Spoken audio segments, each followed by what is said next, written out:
This has been a long 26 years. And what we have lost in hope and possibility, in energy, in health, in finances, all gone down a black hole. I want to bring you up to date on what's happened since we did the first documentary film that was prepared for our presentation to county in January of 2016. Since then, the county ignored our concerns. They ignored our documentary film, and they determined that it was acceptable to them for the Dowells to enter into an agreement with the county directly. And all those things got us nowhere. It was unbelievable to us, but we kept doing these steps thinking, well, this one will work. Well, this one will work, because it obviously should have and would have if there were any kind of honesty. But they were in so deep into Deschutes County, they'd made so many things like this blatant thing with the side yard setbacks. That would get the county in trouble big time. And the fact that we couldn't do a thing about it and they get away with it, what do you do? What do you do when you're in that situation?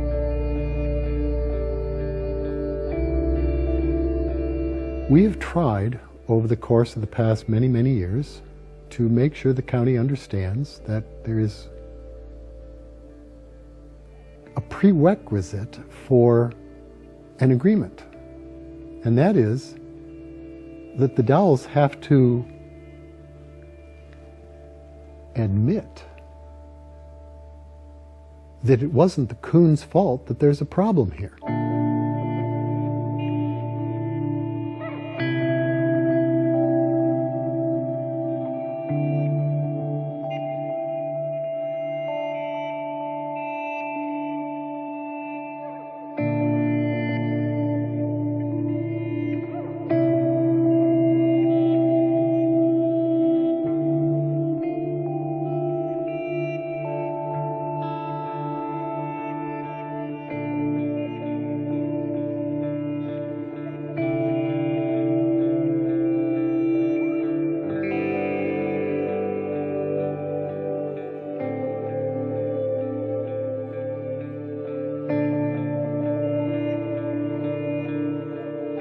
I don't know if it gives the idea that we're just stubborn and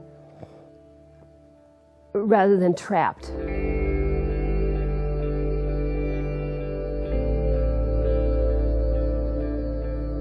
I can't believe that this is where I live, that I have all this space and nature and all of the happenings that are happening out there. And I don't have to turn it on and off like a TV. And I don't need to put it in my memory banks because it's always there and it's always doing something different. And yes, that gratitude never goes away.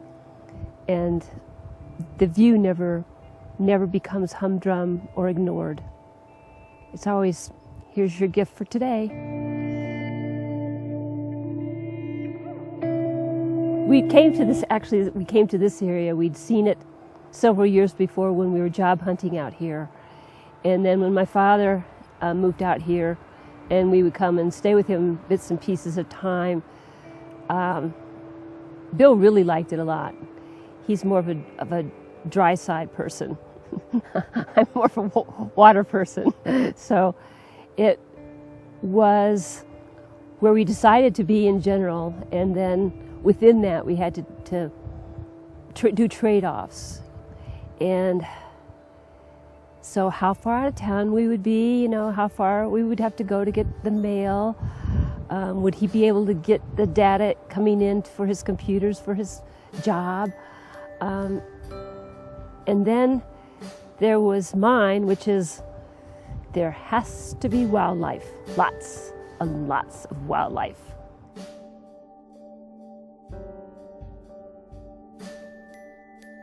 Okay, this was a project that my older brother strongly suggested. He said he had this concept for a long time and he wanted me to consider it, knowing that, especially after I got so ill, he said that he thought that it would be a really special thing if I would write about my experience and my somewhat quirky view of things and animals and my perspective of animals.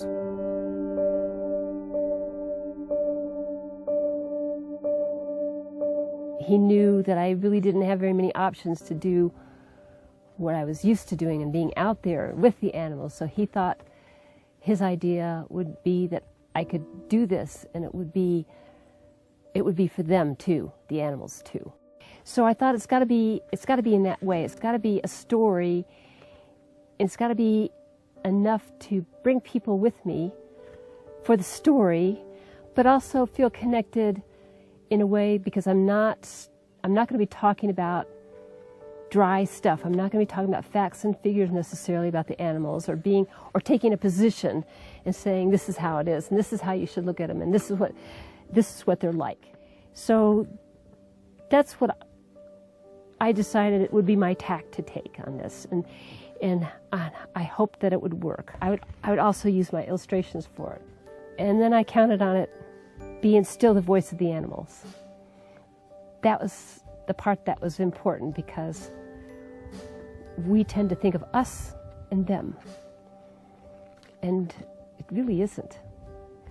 But the more we think of us and them, the fewer things in common we find useful. So that's the gateway to my comments as far as carrying on in this spirit of possibilities. So that's what's behind this. This is my kind of prologue, my opening salvo for my project, which I entitle Animals Are Us. How many of us have horses, dogs, cats, birds, and even fish as our dearest companions, and often our closest, most reliable connections? Why do so many favorite children's books have animals as their main characters? Why do children, urban or rural, notice animals even when most of us don't? Why, at a very early age, they do imitate animal sounds and laugh? Makes you wonder, right? Then there are all the many other creatures that live in us, around us, and below us, often unwelcome. In fact, we target many of them, whether benign, helpful, or pests, for instant destruction. Earth, our island home, is also home to so many forms of life, past, present, that in all the centuries humans have existed here, it is still uncertain how many species remain unknown to us. We, Homo sapiens, are one form of animal life. Even after many years of observation, education, and pondering cultural myths, religious beliefs, and scientific discoveries, I still have no personal opinion or clue on the origins of life on Earth.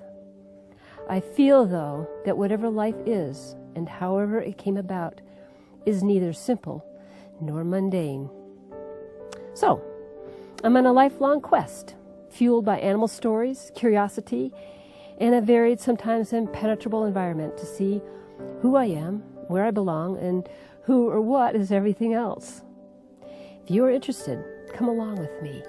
Your stories and mine will probably intersect on many points. That's my prologue.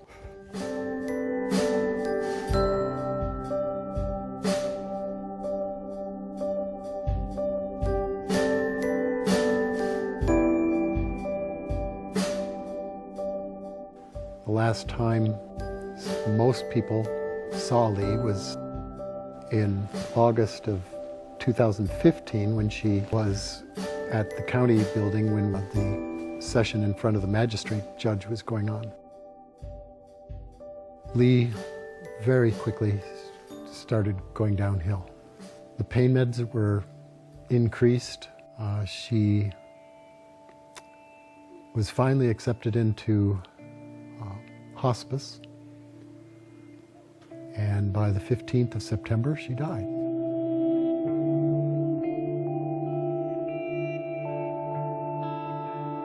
The more you sit and do nothing, the more you see, and the more you feel at home. It's so just with no expectations, but being in the present, not daydreaming or figuring out what I'm going to make for dinner. It's just opening a certain door that anybody could do it if they wanted to.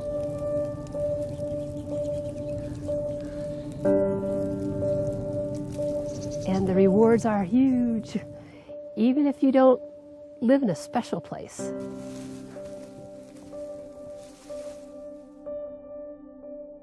Every place you are, there's special things about it if you sit there.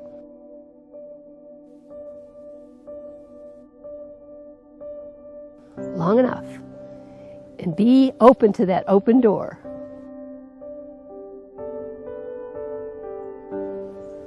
So that's a good thing too.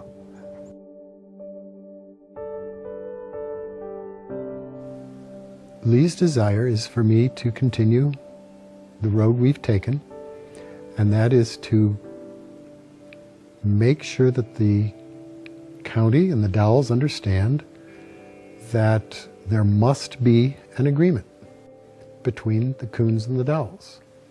And there also has to be an admission by the county that the county failed in its job of making sure that the wildlife habitat was protected the way it was supposed to be protected. The Cruden-Coon families, we are asking the county to admit that they, through their own nonfeasance and misfeasance, through the county's negligence, that they did not do what they were supposed to.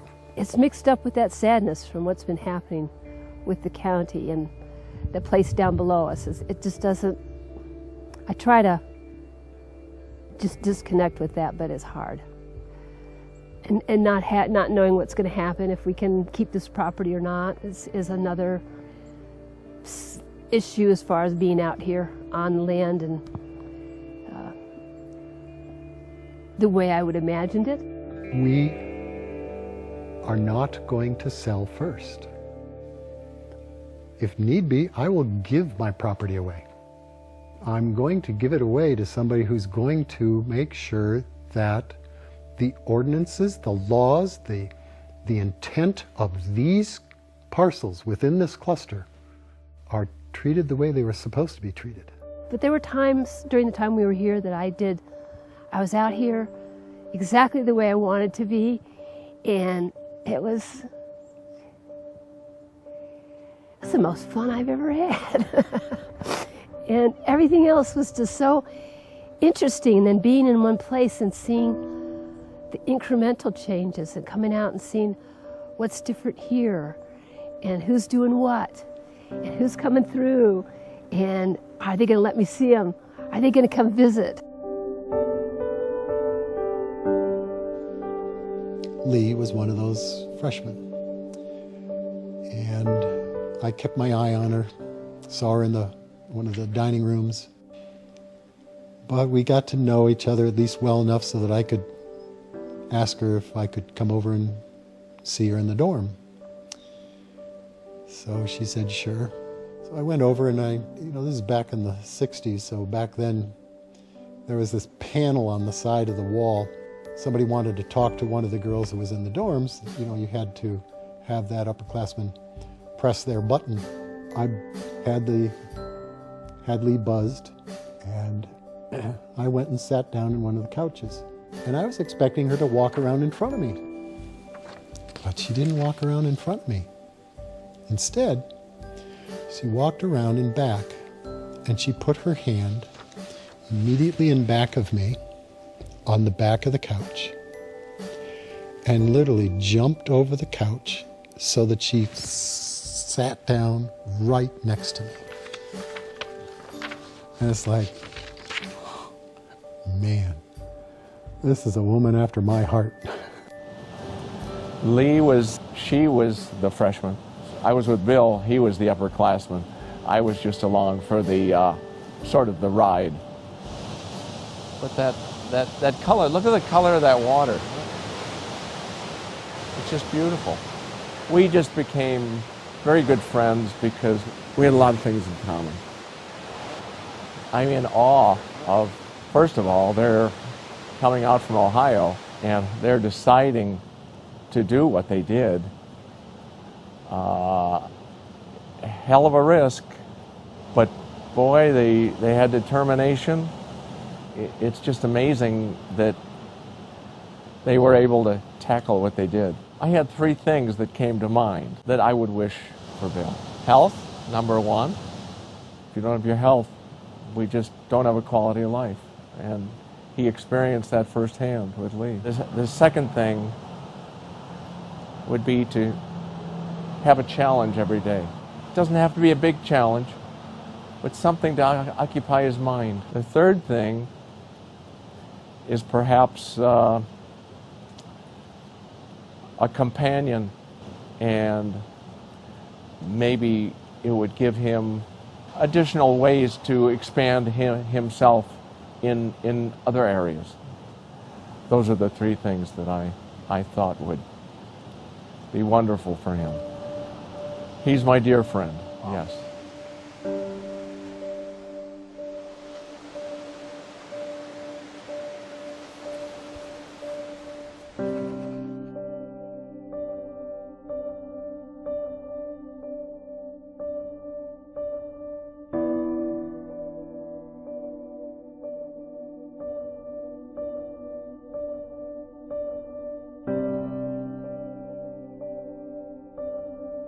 When before the roof got done, when I just had the walls up, and then the next step was going to be the roof, I was just getting used to the walls being up. And even though the walls are full of windows, I didn't like the walls. I just liked being able to have nothing between me and this, and knowing how totally impractical that was. But it was a hard thing to adjust to the walls. And then, because we're on a major flyway for birds going between Alaska and north of that, and down to the South America and north and south of that the flyway was right over the top of our roof. The peak of our roof was usually right in the middle of the flocks, and it'd be both the big geese, the different kinds of geese, the snow geese and the Canada geese, but it also would be some of the songbirds and some of the other smaller birds. So not only would I see them going straight overhead, talking usually, but when the moon was up and I was just finishing up at night, you could see them against the moon in the whole sky. And so I'd be seeing the Milky Way and the moon, and then watching these migrating songbirds go by. It was like, no, I don't want a roof. No. Somehow, maybe I could put some big glass thing up. I was just trying to figure out how I could not have a roof. We hired a guy to help me, and he hired his son-in-law, and he and the son-in-law and Bill would do setting in each individual rafter, because that's the way it had to be done. Each rafter had to be cut 6 different directions, 6 different angles, very complicated. So it's an exciting process, and at the end of that, also, which I didn't know at the time, is that builders are supposed to put a tree at the peak, and then they're supposed to, have donuts or celebrate the completion of the roof. So while it didn't have any shingles or anything on it, it still was. It had the plywood up. It was complete. So this was the completed structure. When I drove in that morning early to do the next part of the job, they were all sitting there on the edge of their truck. They're going, "What are you doing? What's that up on the peak?" I said, "What's that tree doing up on the peak?" And they kindly explained to me that this was something that all the builders did. So I had to do it too. So it was great. It was great. But I couldn't see those things anymore. And it's not the same walking outside as just being right in the center of it and looking up and having nothing impeding your view. So that was kind of sad, but ever grateful for the roof.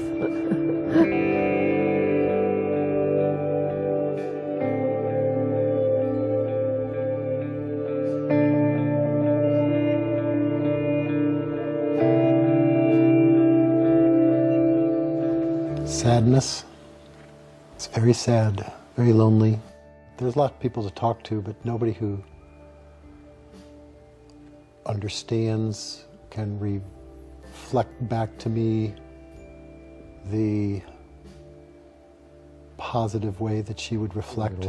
She can't do it right now. Okay, trust. We want it's going to take a long time to figure out how to deal with that vacuum. It was sliding from one plateau to another lower plateau, another lower plateau, just never recovering fully. She would be able to rise to the occasion, where if we had to go to see an attorney or be involved with negotiations or something, she would rise to the occasion. She would gear up her adrenaline flow so that she could be up for that session.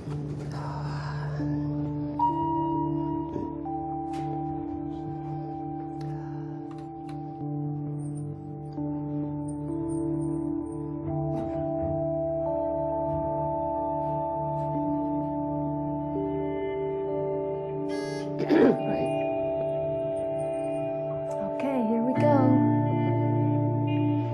And immediately afterward, she would crash. And that crash might last 12 hours, and later on it would last for 2 days. She always tried to think of the positive things. At the end of the day, we would, no matter how frustrating it was, we would always say, what do we have to be thankful for?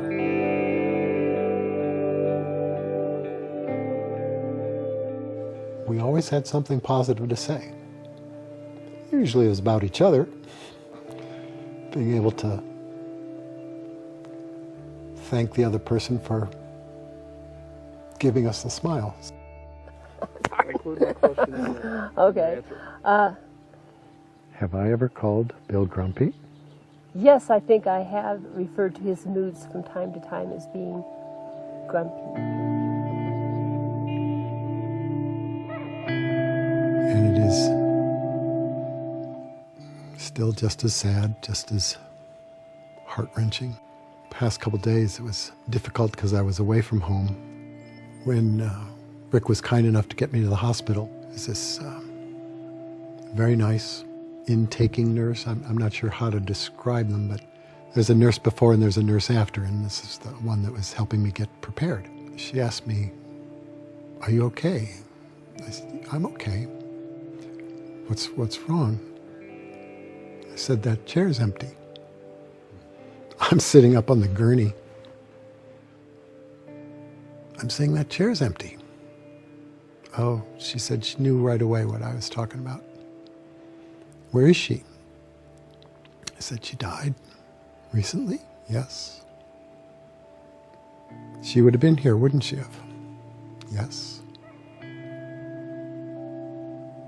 "Mr. Kuhn, may I give you a hug?" "Yep, you can give me a hug."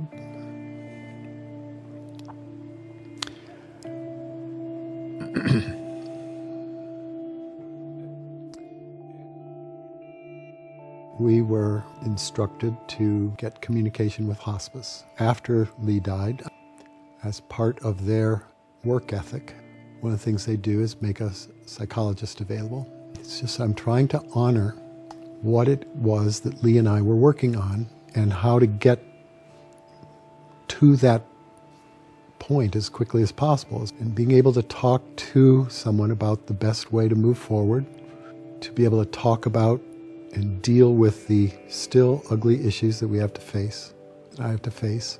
Like I said, I've had 4 meetings with her. It's a process. It's ongoing. It's going to be several more months before I hope what happens happens. We picked this location. We picked this spot. We searched and searched and searched and finally found it. We like the restrictions on the property. Most people don't even know that this is the Tumalo Winter Deer Range. It's not just unique from the county's point of view, it's unique from the state's point of view.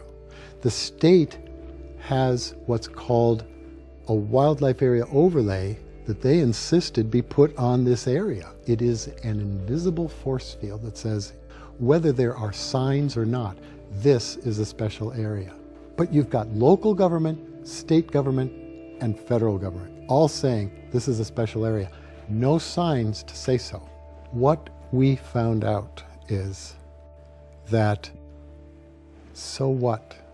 And Bill and I have talked about what it is we want the county to do, what it is that would be simple, what it is that would be fair, what it is that would make us move forward. And one of the things that we've struggled with all these years has been trying to make sense out of what the county's doing, because it makes no sense.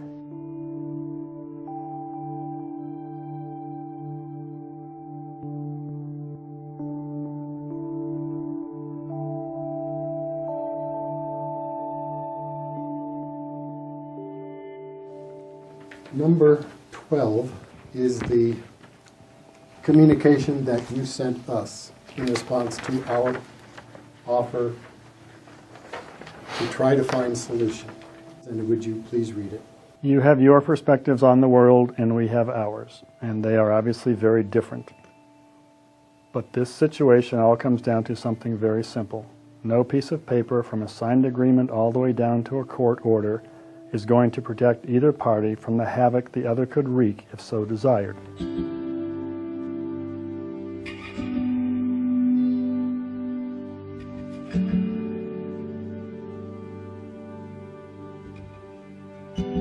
We are offering you our best efforts, which, if respected and reciprocated, is the optimal situation you could possibly ask for from a neighbor, be it us or anyone else. And it's more, quote, protection than any piece of paper could give either of us. We have given this situation a lot of thought, and quite honestly, based on the position you've taken and the perspective you've presented, we don't feel there is anything to be gained by pursuing this matter further. However, in hopes of getting a deal done, we'll give you X. And acknowledge that by accepting this, there's no longer an issue for you. Given that there's no longer an issue for anybody else, there's no longer an issue for you about where the house is located. To try to put something substantial forward to you to get this over with, because we're sick of dealing with it, and so are you.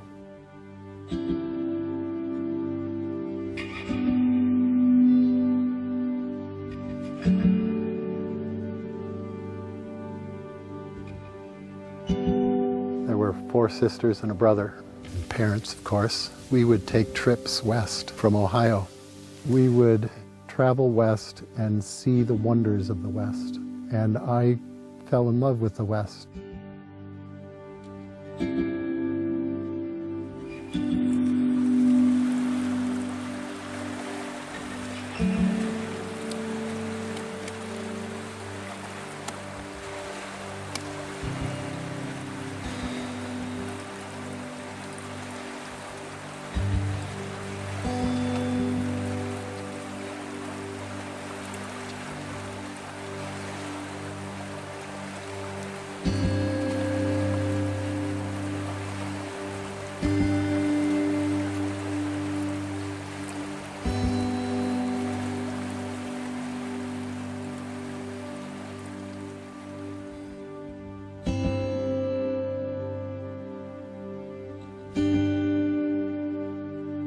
So it's probably the only place like it in the world. And for good or ill, I think that's true, which is unique, but it also makes it hard to give a value to financially. And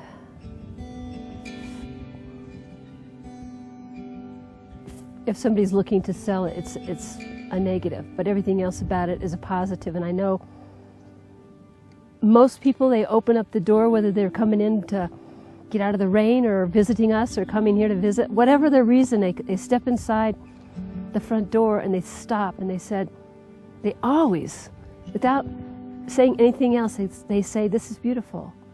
This is really beautiful." this is really nice. It feels so good. Everybody, the cops, you know, whoever comes to the door. So that makes me feel like something special has been created here. And I like that. Something that's good. And other people feel that about it too.